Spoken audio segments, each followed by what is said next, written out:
My name is Jenny, and I'm 20 years old. My family consists of my father, my stepmother, and my stepsister, Anna. I lost my mother when I was quite small. My father truly loved me, but after he remarried, everything took a turn. My stepmother harbors no affection for me, while she showers all her love on Anna. Anna, for her part, is quite lazy and never lifts a finger around the house. Her days are filled with video games, chatting with friends, or browsing online stores.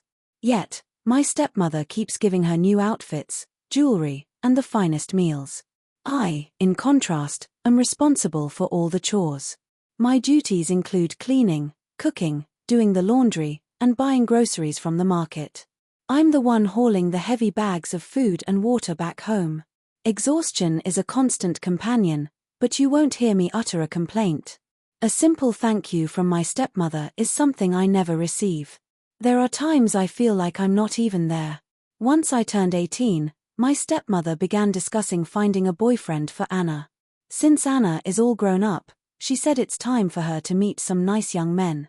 She told Anna to put on her finest dress and attend the school fair, where the boys would notice her, and they could pick a suitable one. This made me feel quite anxious. My father overheard this conversation. He suggested, "Jenny, why don't you go as well? You never know, someone might like you too."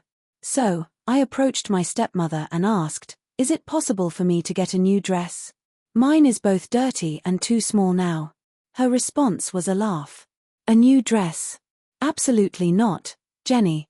You have clothes already. Just wear those and go. Your sister is ready and waiting." At the fair, Anna looked stunning in a beautiful white dress with a gold necklace. I, however, was stuck in my old, faded dress. My spirits sank as I thought, no one will even glance my way. I quietly trailed behind her, but then my eyes landed on him, a young man with such a friendly smile. He approached me and asked, "Hello there. And what might your name be?" I was taken aback. "Jenny," I whispered. He responded, "You seem incredibly kind. I really admire how you're always helping out." My stepsister, with a frown, interrupted, "We really need to get going. Mother's expecting us." She tugged me away, but not before the young man shot me another smile as he departed. The following week, my stepmother devised a scheme. "Anna, you'll wear Jenny's old dress. And Jenny, you'll wear your sister's beautiful one," she announced. This made me anxious. I doubted it would work, but I felt I had no say in the matter.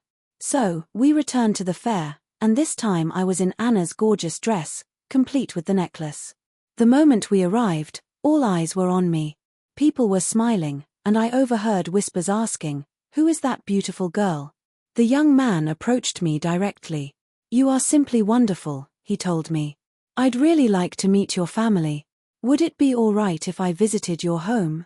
My stepsister was fuming silently, her jealousy palpable. My stepmother didn't look pleased, either. A few days later, my stepmother sent me to the park to gather some flowers for decoration.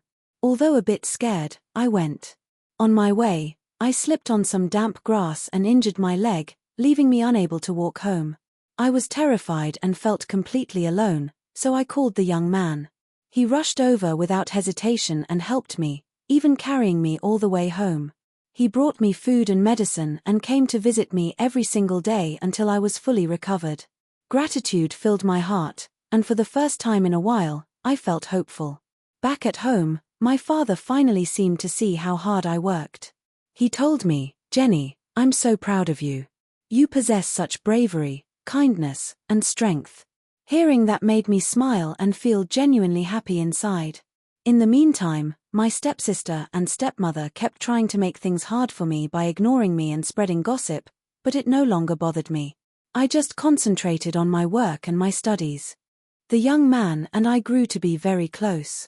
We loved spending time together, sharing conversations, laughter, and supporting one another. It was then I realized I had fallen in love with him. He showed me more care than anyone ever had, appreciating my hard work, kindness, and my true self. Eventually, my father decided to host a small family get-together. My stepmother went all out to make Anna look flawless, while trying to make me seem insignificant.